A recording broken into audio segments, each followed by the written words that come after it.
You never know when the zombie apocalypse is going to happen, so you always have to keep your tools in good shape. We decided to pull out our tools to get them sharpened and oiled and ready for the apocalypse. We have a lot of tools that we use for camping and a lot that just stay home in a bin.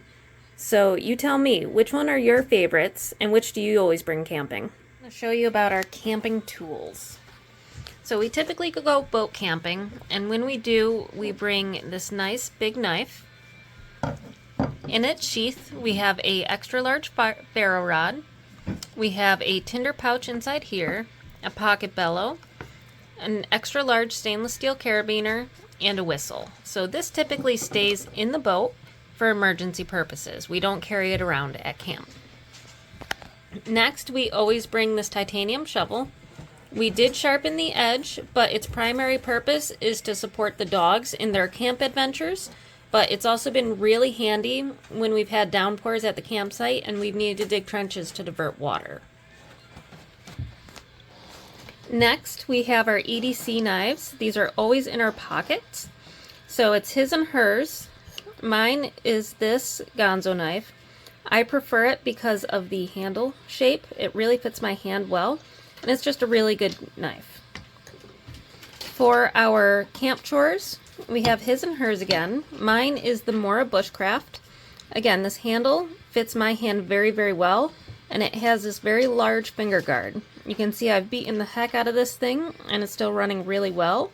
I like the 90-degree spine for using it with ferro rods. Now, generally speaking, these are a little bit on the heavy side, so this upcoming season we're considering these. Now, this is an HX Outdoors knife. It's much lighter and thinner, but the main purpose of our knives is for slicing, light cutting, light feathering. So they don't need to be super beefy because we have other tools for that task. Now, this one is an orange, as you can see, so I'm not sure it's really going to make the cut for a camp knife. Now, for a wood processing tool, favorite, we have the Estwing hatchet, and we've used this for a really long time. This has been one of our standard go-to camping tools. In recent years, with the newfound Silky saws and the Buck Fro, we've been primarily bringing these camping over the Estwing, and I'll tell you why.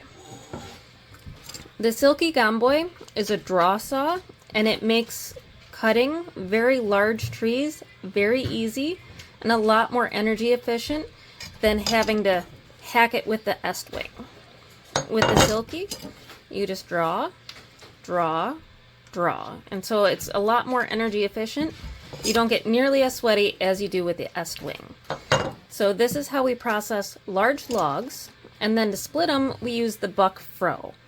This is a very, very great splitter, and we primarily baton with it. So we just stick it in the wood where we want it, and then we go tap, tap, tap, tap, tap, and then split. You can see we've really beaten this thing up, but it's survived all of our camping trips and abuse. Now, some of the downsides to the Fro. Originally, this came with wood handles, and unfortunately, they cracked and broke off. In that event, we also lost some of the hardware. The good thing with Buck is they do have a lifetime warranty, so they sent us these micarta handles and new hardware. One of the things that we don't like about the micarta handles is they don't have a very smooth fit to the blade itself. But we do like how this handle is because you can hold it up at the top if you're trying to get a little bit more precise, or you can hold it closer to the bottom if you want a little bit more leverage when you're tapping. Now, some other downsides to the Fro, it has these two holes in it, and I'm not entirely sure what their purpose is. Now, I wish they didn't put a hole here because that removes some of the weight from the tip, which really allows the blade to sink in where you want it to go. There is no kind of lanyard on the Fro, and you could potentially put a lanyard here, but you would just have to be careful about how you use that lanyard, because if this thing on the lanyard just swings down, you're going to hurt yourself pretty bad.